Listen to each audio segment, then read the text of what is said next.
Atos 26, capítulo 12. Então diz assim: sobre o que, indo então a Damasco, com poder e comissão dos principais dos sacerdotes, ao meio-dia, ó rei, vi no caminho uma luz do céu, que excedia o esplendor do sol, cuja claridade me envolveu a mim e aos que iam comigo. E caindo nós todos por terra, ouvi uma voz que me falava e em língua hebraica dizia: Saulo, Saulo, por que me persegues?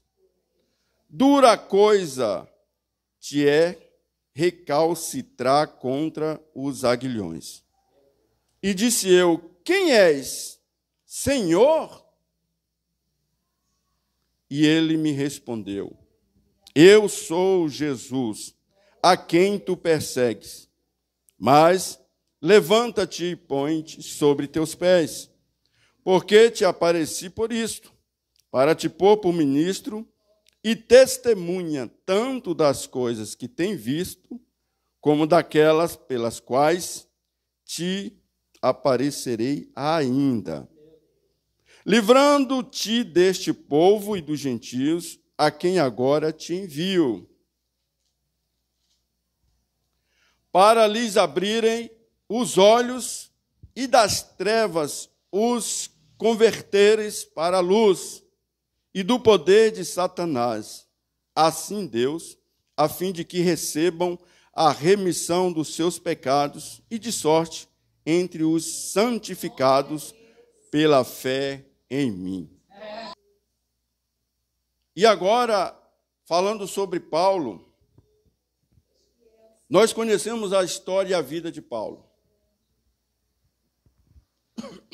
que outrora perseguia os nossos irmãos.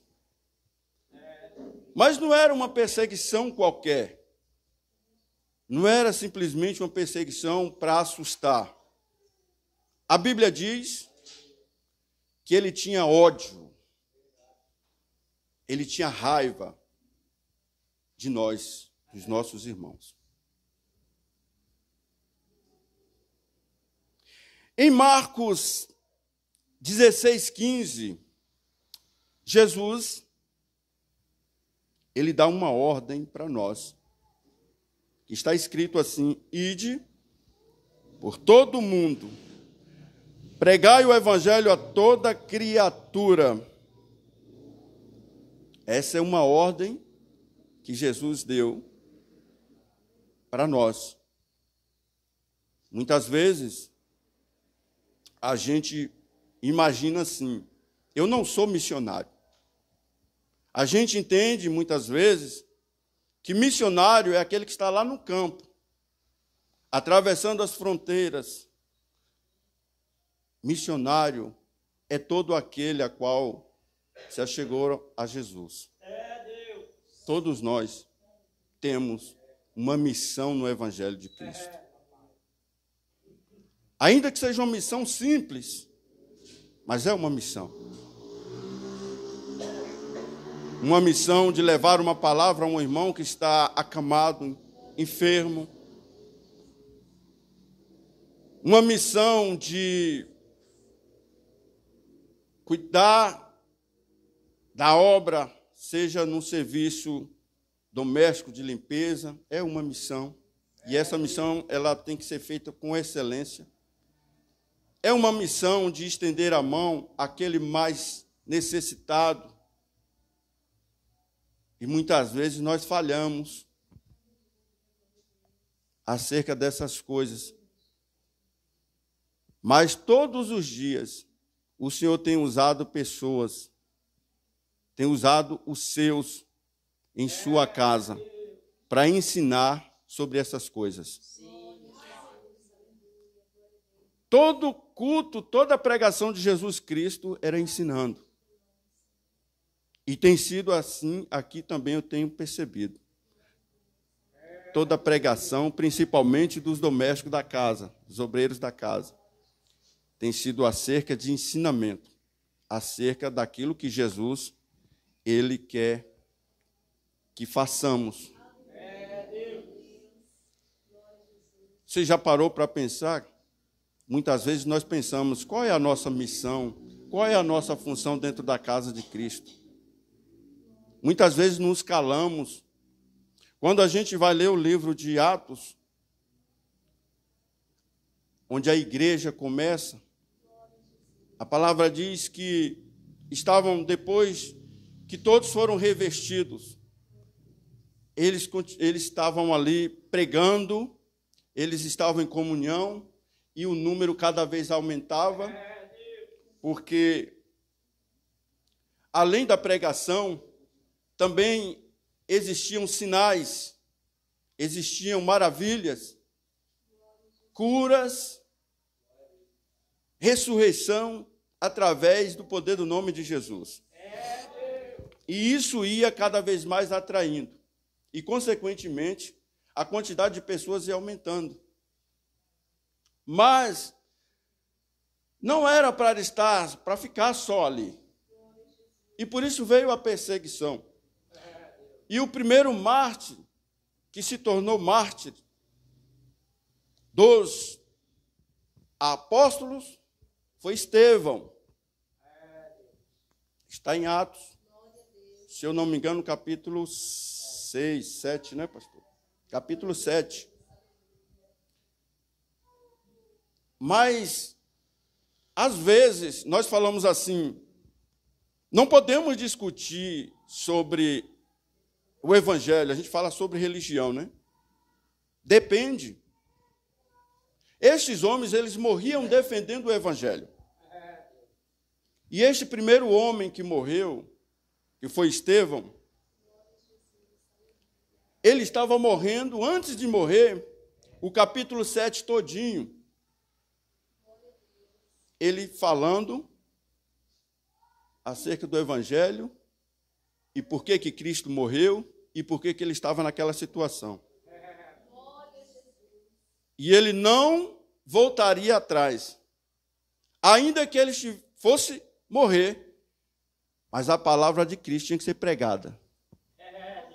E depois que ele fez o discurso dele, dizendo, vocês mataram o Cristo. Vocês rejeitaram o Cristo. Todo o sofrimento que Jesus passou foi por conta de vocês. E estava ali diante dele, sumo sacerdote, fariseus, doutores da lei, e ele não se intimidou. Não é discutir o que eu penso, o que eu acho, é defender o evangelho com a verdade, ainda que nos custe a vida. E a palavra diz que depois que ele fez esse discurso, ele foi apedrejado até a morte. Essa foi a missão deste homem. E ele deu o último suspiro e disse como Jesus Cristo na cruz, Pai, receba o meu espírito. Ele sabia. Nós precisamos ter essa fé. Em quem nós temos crido? Em quem o que a gente está defendendo como cristão? Porque muitas vezes é tão simples alguém calar a voz da gente, a gente se acovardar. Às vezes um ímpio que rejeita o nosso Jesus, não tem comunhão nenhuma com a luz, só porque é autodidata ou estudou teologia tanto que ficou louco e não consegue mais ter Jesus como a sua regra de fé e a sua salvação. E aí, às vezes, vem falar com a gente, e porque fala tão bem, às vezes nos calamos. Mas quando estamos na palavra, não devemos nos calar. Porque é falando a verdade, a palavra de Deus, é que ele vai escutar. E Deus fará a mudança no coração dele.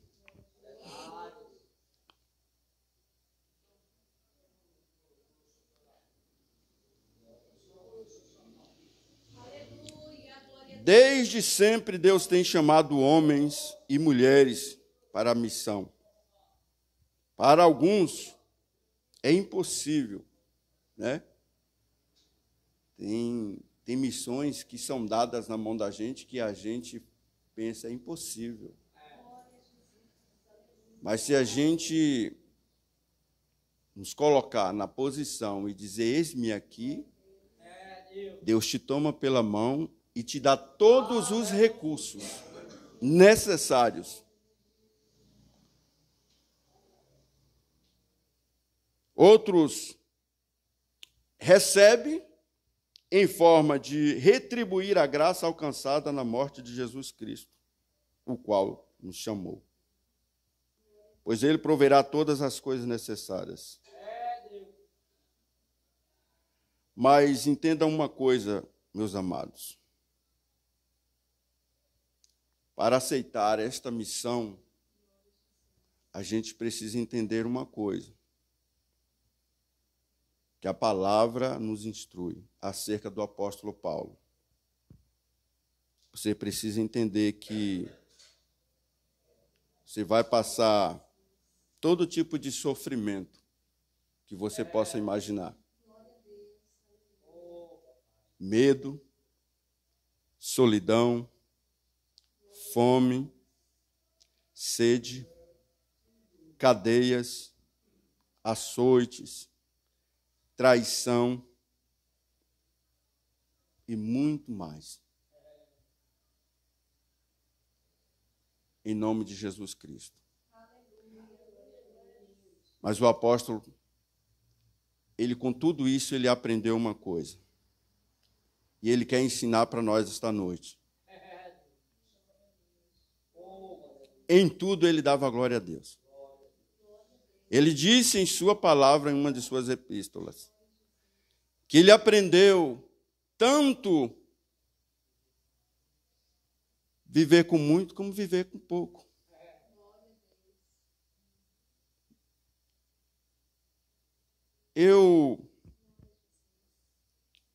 Quando era criança, a gente tinha uma vida muito difícil. A gente, muitas vezes, não sabia o que ia comer amanhã. A gente não tinha perspectiva. A gente não tinha o básico. Em uma cama de casal, com um colchão de palha, dormia 5 crianças. E nós sabíamos, confiávamos pelo menos, ou esperávamos acordar no dia seguinte. Mas não sabíamos o que teríamos na nossa mesa. Mas Deus cuidou. Porque Deus, quando tem um propósito na nossa vida, a gente passa as provações. Mas a gente vence. E a primeira vez que eu recebi uma profecia, a minha tia, desde que eu me entendo por gente, ela é crente. Eu andava pelo mundo à procura de sucesso, de fama. Eu cantava no mundo, para multidões. E um dia eu fui até a casa dela, aqui em São Paulo. Eu tinha vindo de um show e comecei a pegar um violão e tocar ali música sertaneja. E ela falou, é muito bonito, mas não vale nada. A minha tia tinha a fama de ser ruim, porque ela era direta nas palavras. E muitas vezes a gente precisa ouvir palavras duras. E aquilo, de certa forma, assim, me atingiu. E ela falou assim, olha, antes de eu morrer, eu vou ver o Senhor te usando na casa dele. E eu fiquei com essa palavra. Não dei, assim, crédito, né? Eu falei assim, é impossível. Porque quando a gente está nas trevas, na escuridão, no nosso mundinho fechado, a gente não consegue ver além da nossa visão. Porque nós estamos escravizados, acorrentados. O diabo cega, não é a Bíblia que diz? O nosso entendimento nos tira a visão. A gente não consegue ver as maravilhas do Senhor. A gente não consegue ouvir as coisas boas do Senhor. E quando o Espírito Santo me visitou ali na minha casa pela primeira vez, que eu falo pela primeira vez, que eu senti a glória de Deus, e me tomou ali naquela sala, ouvindo um louvor, e eu fiquei ali maravilhado. Eu nunca tinha sentido aquilo. Mas eu não vou falar de mim, não, da minha conversão, não. Eu vou voltar para a palavra aqui. Não perde o foco. Mas Deus é bom, irmãos. Deus é fiel e maravilhoso. A gente passa as provas, passa as nossas lutas, mas continue firme. Continue firme, porque o Senhor está trabalhando. E é tudo no tempo dele. Antes de acabar o tempo aqui, eu separei aqui algumas dessas provações que o apóstolo Paulo passou na sua missão. Nós sabemos que o apóstolo Paulo é um dos homens mais influentes no Novo Testamento. Ele, juntamente com a sua equipe, que por onde ele passava, ele fazia discípulo, que é o que nós estávamos conversando hoje aqui cedo. Ninguém consegue fazer nada sozinho. Só Deus consegue. Mas pela sua humildade e amor, ele deixou bem claro que é para a gente fazer as coisas entre nós. Jesus podia fazer o seu ministério, mas ele deu exemplo. Ele preparou discípulos, ele capacitou discípulos.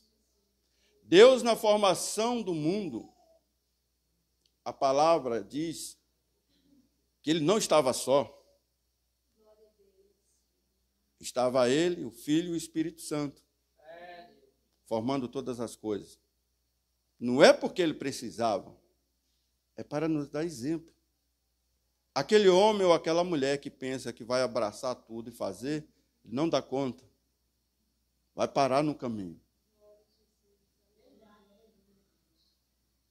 Jesus diz assim, que o fardo dele é leve e suave. E quando a gente quer pegar tudo, fazer tudo, a gente pega para nós uma carga que não conseguimos carregar.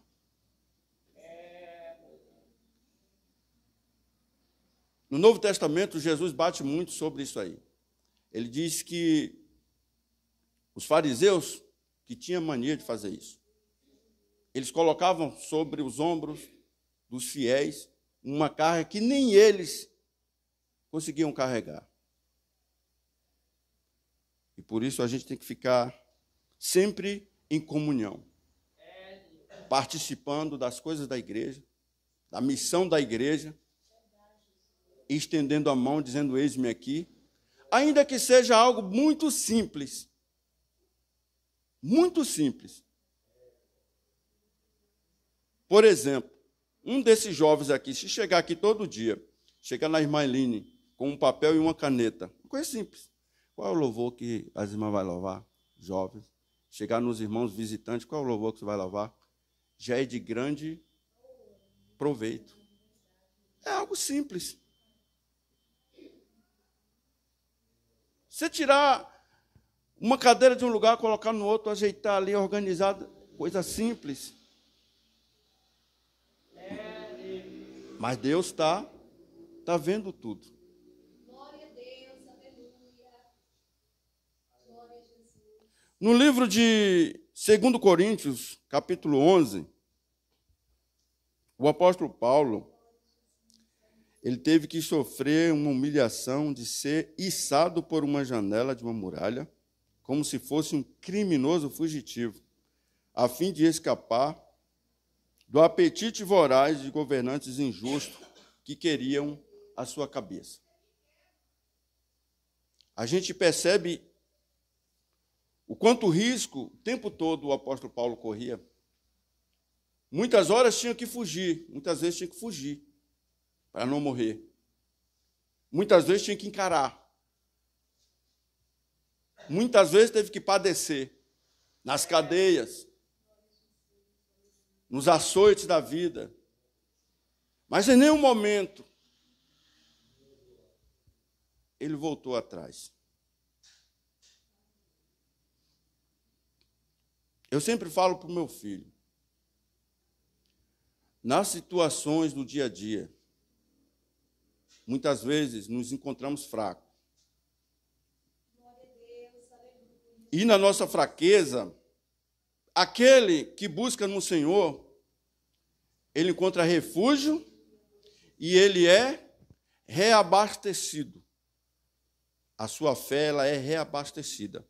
Por isso que a palavra diz que o poder de Deus, ele se manifesta na nossa fraqueza. Aquele que busca no Senhor, ele vai ser fortalecido. Mas aquele que tenta lutar com as suas próprias mãos, o diabo investe pesado. Pesado. Então é preciso a gente ter esse discernimento. Qual é o melhor caminho a se fazer, ou melhor, o mais fácil nessas situações que o diabo põe no nosso coração, na nossa mente? Abandonar tudo. Abandone. Sai fora, isso não é para você. O diabo perturba, irmão.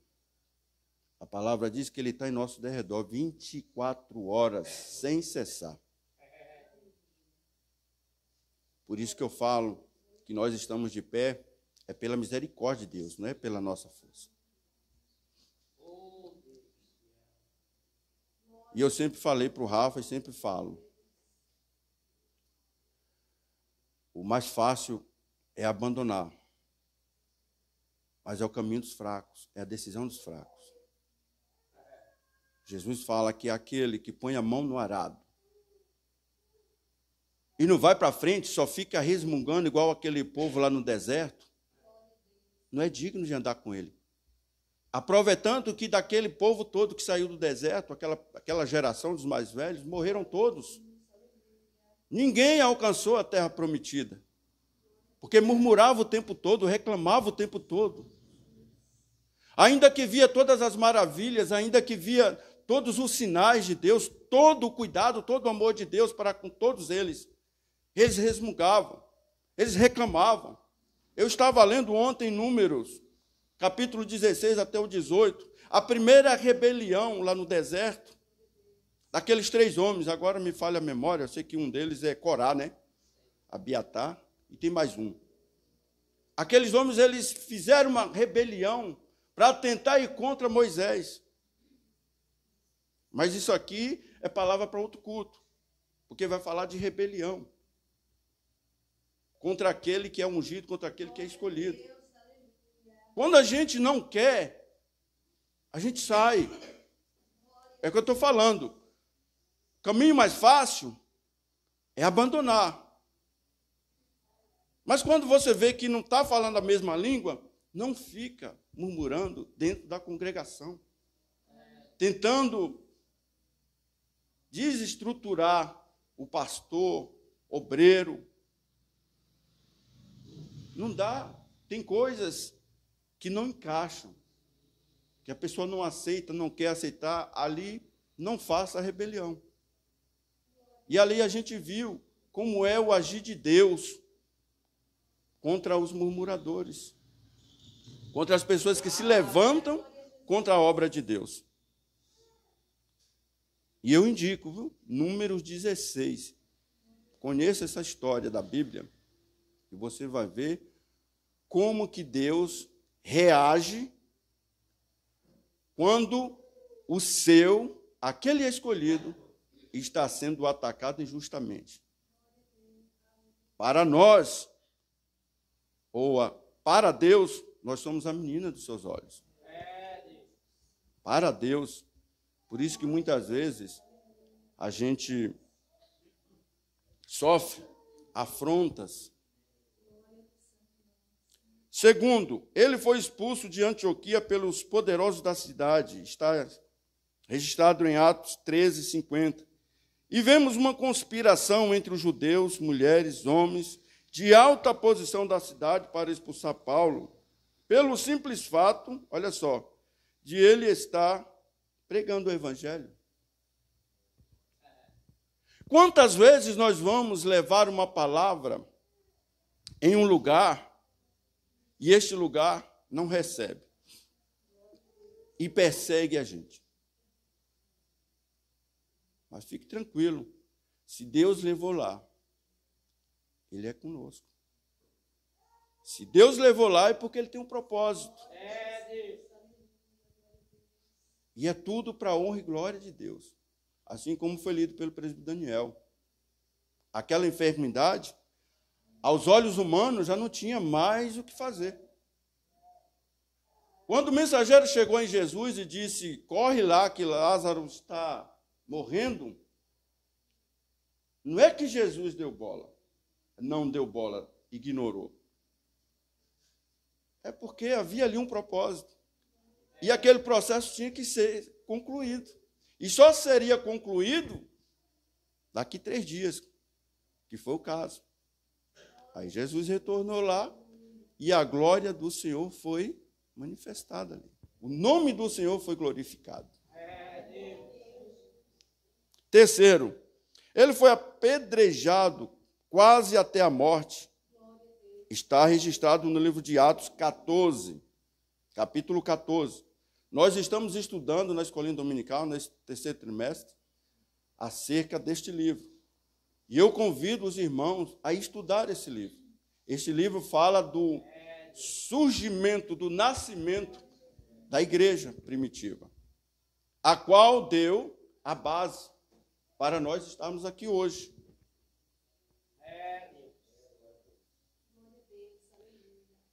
Provavelmente tinha desmaiado.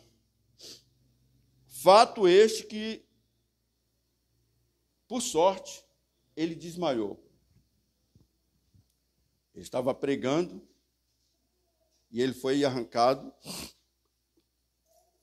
pela multidão até fora da cidade, foi apedrejado e, segundo está escrito, ele desmaiou e aqueles homens o tomaram por morto, abandonando. Esta era a missão, dura missão do apóstolo Paulo. Essa é a nossa missão. E na Macedônia, 4, foi açoitado, preso, amarrado com os pés num tronco. Está registrado também no livro de Atos, capítulo 16, 23.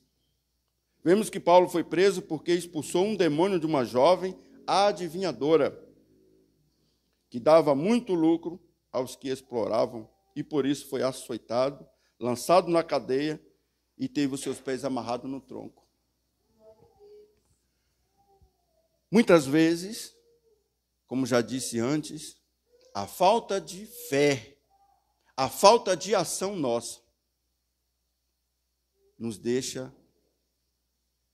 tira aquilo que Deus tem para fazer na nossa vida. Por causa do medo, ou por causa de, não vou ofender fulano, não vou ofender cicrano, se eu falar isso, se eu falar aquilo, não. A gente tem que fazer aquilo que Deus manda fazer. Ainda que iremos sofrer as cadeias da vida.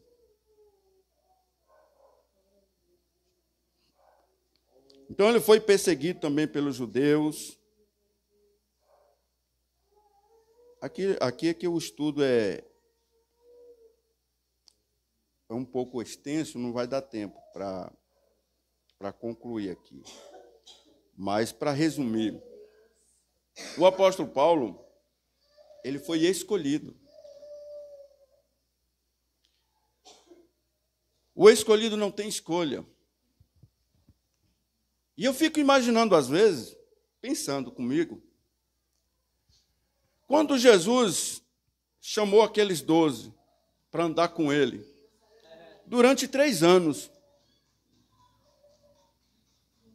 Paulo andava por ali também, não andava? Tanto é que quando Estevão foi morto, está registrado no livro de Atos, enquanto Estevão estava estribuchando, apedrejado, Paulo estava vendo. O que me faz acreditar, no meu entendimento, não está registrado, é que esta ação foi liderada por Paulo. Não se sabe porque não está registrado. Mas por ele estar ali, sobre os pés dele. Entende? Aí eu fico pensando o seguinte: Jesus não poderia ter escolhido Paulo lá atrás para evitar tudo isso? Poderia, mas não existe uma forma, uma regra para o trabalhar de Deus. Agora, o próprio Jesus usa Paulo para perseguir a igreja, para que a igreja cresça, se expanda, para que a igreja vá até chegar em nós. Então, muitas vezes acontece coisas na nossa vida e a gente não consegue entender. Coisas que aos nossos olhos ruins, mas tudo tem um propósito de Deus. Que o Senhor possa nos dar sabedoria e coragem acima de tudo, para que possamos avançar e fazer aquilo que Deus nos chamou, que é a sua missão. Amém? Que Deus abençoe a igreja.